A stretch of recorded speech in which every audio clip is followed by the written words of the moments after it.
Sa wakas, nasubukan ko na rin tong Wave 8 speaker galing sa Alpha Theta. Kung first time mo ito makita, well, it's a battery-powered loudspeaker na pwede mong kabitan ng DJ gear, microphones, at kung ano-ano pa. The speaker itself has an 8-inch woofer dito sa ilalim, tapos meron siyang tweeter dito sa taas. And round the back, meron volume knob, meron Bluetooth connection dito, meron kang EQ that you can use to adjust, tapos meron din siyang Sonic Link. Kung hindi ka pamilyar sa Sonic Link, it's basically an ultra-low latency wireless connection developed by Alpha Theta.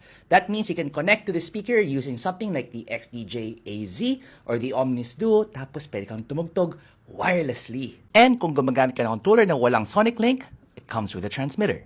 So, kailangan mo lang ikabit itong Sonic Link transmitter sa output ng DJ controller mo. Ito, meron siyang RCA inputs.